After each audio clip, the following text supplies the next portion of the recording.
Monsieur le ministre de la Santé, hier vous étiez en Mayenne pour rencontrer les soignants, les bénévoles, les élus engagés dans le dépistage à grande échelle de la population, dépistage indispensable si nous voulons casser les chaînes de contamination de la Covid. Deux questions se posent aujourd'hui alors que partout en France se manifestent des signes d'une reprise de l'épidémie. D'abord sur les tests. Quels moyens humains sont mis en œuvre pour permettre des tests massifs alors que les délais d'attente pour les prélèvements comme pour les résultats peuvent parfois être très longs et alors que les équipes mobilisées nous disent parfois être très fatiguées. Ensuite, question sur les masques. Ils sont devenus obligatoires dans les lieux qui reçoivent du public. Très bien, même si, chacun le sait ici, vous n'avez cessé de nous dire pendant des semaines que ce masque n'était pas utile. Chacun aura compris en fait qu'on n'en avait pas suffisamment. Alors, la question qui se pose est celle de la charge pour les familles, dès lors qu'ils sont obligatoires. Pour une famille de 4 personnes, c'est une dépense de plus de 200 € par mois pour les masques chirurgicaux et de près de 100 € pour les masques lavables. Alors avec mon groupe, nous plaidons depuis des semaines pour la gratuité de ces masques, c'est-à-dire leur prise en charge par la puissance publique au nom de la santé publique. Car si des Français ne peuvent porter des masques pour des raisons financières, c'est notre protection à tous qui sera altérée. C'est donc moins un coût qu'un investissement pour la santé de tous et de chacun, pour sortir au plus vite de cette épidémie qui n'en finit pas. Monsieur le ministre, le port du masque ne doit pas dépendre du pouvoir d'achat de chacun. Merci, quand allez-vous permettre le sa député. gratuité? Monsieur le Premier ministre, c'est à l'arraché qu'un accord a été trouvé tôt ce matin entre les 27 pays de l'Union européenne pour un plan destiné à soutenir nos économies durement affectées par l'épidémie de Covid-19. Le Premier ministre espagnol Pedro Sánchez avait initialement préconisé le montant de 500 milliards, mais l'égoïsme des 4 pays dits frugaux, les Pays-Bas, l'Autriche, le Danemark et la Suède, a finalement limité l'ambition à 390 milliards, assorti, qui plus est, de nouveaux rabais pour les contributions de ces 4 pays radins. La vigilance doit être de mise. Malgré la satisfaction de voir l'Allemagne, longtemps alignée sur cette dévastatrice position de rigueur budgétaire, se convertir enfin à l'idée de nécessaire relance de l'économie européenne, indispensable mutualisation de la dette. On peut également déplorer que cet accord s'accompagne de contreparties négatives, comme les coupes sèches sur les budgets européens de la santé, de l'agriculture, du numérique, de la recherche ou d'Erasmus, et n'explore toujours pas l'idée de ressources propres pour l'Union européenne, comme un impôt sur les multinationales ou une taxe sur les transactions financières. Pour autant, saluons cette avancée vers une Europe plus solidaire et espérons que l'Union européenne n'exigera pas de nouvelles réformes structurelles en contrepartie dans les prochains mois.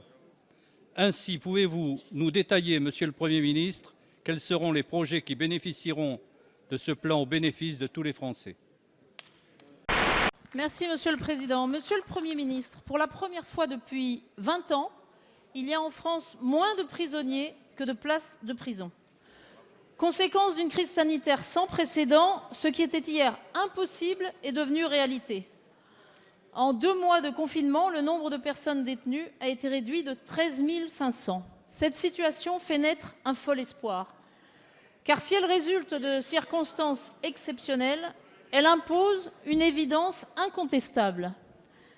Réduire la population carcérale, prendre en charge en milieu libre ceux qui peuvent l'être, n'est ni déraisonnable ni dangereux. C'est au contraire une mesure de salut public. Nous demandons donc, dans le domaine des prisons comme dans d'autres, que les enseignements soient tirés, qu'à la gestion de l'urgence succède une véritable politique de déflation carcérale, pour garantir l'encellulement individuel, des conditions de détention dignes et favoriser la prise en charge en milieu libre de ceux qui peuvent l'être.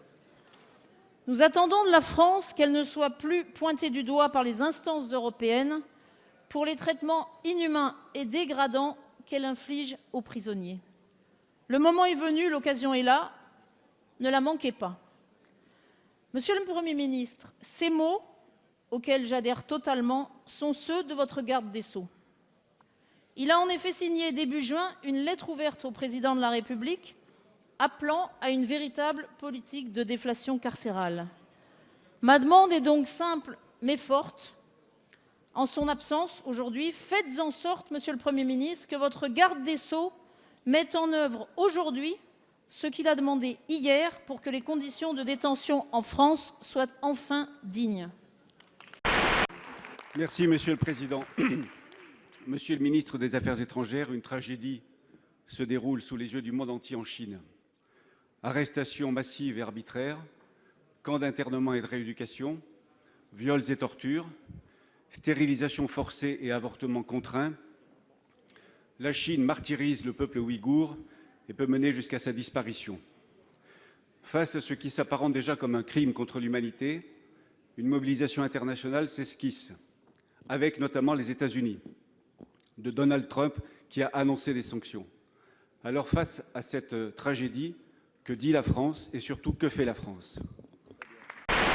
Merci Monsieur le Président, Madame la Ministre. Vous connaissez parfaitement l'enseignement supérieur, vous en êtes issu. Vous ne pouvez ignorer ces problèmes, vous les avez vécus.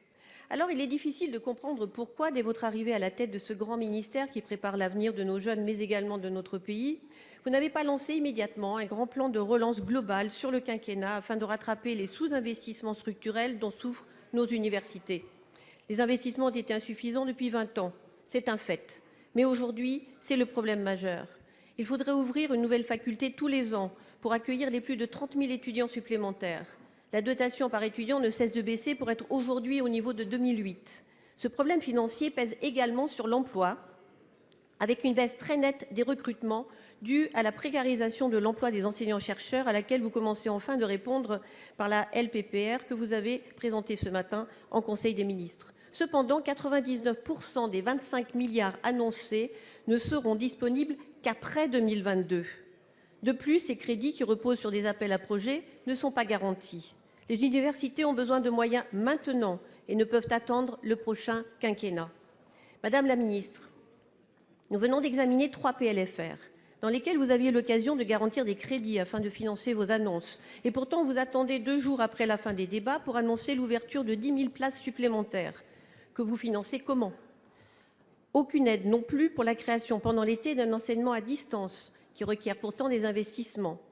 Alors que vous avez refusé ici, comme à l'Assemblée nationale, tous les amendements qui tendaient à soutenir les doctorants et les boursiers pour la rentrée prochaine, rassurez-nous, Madame la Ministre, en nous disant que vous avez réservé tous vos efforts pour le PLF à venir. Merci, Monsieur le Président, Madame la Ministre, mes chers collègues.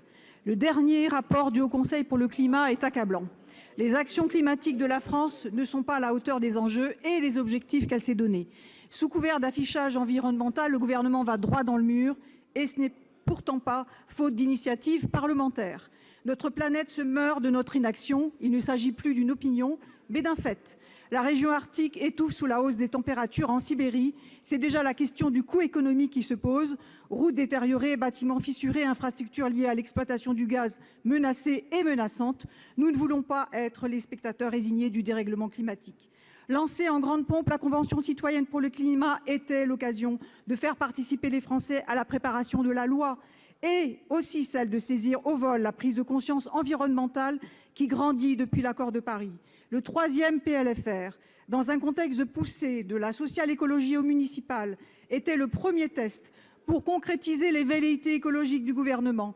L'effet d'annonce a une fois de plus eu raison des actes et le virage écologique est repoussé à plus tard. Nous n'aurons ni changement de cap ni relance verte. Tous nos amendements issus des propositions de la Convention ont été rejetés.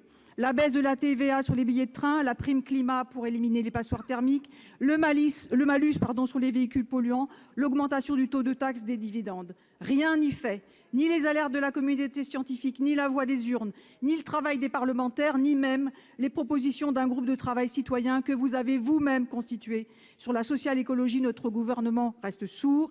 Il est aussi malade de son manque d'ambition que de sa doxa libérale, peu soucieuse des conséquences environnementales. Quand et comment la loi va-t-elle entrer en résonance avec l'urgence climatique ?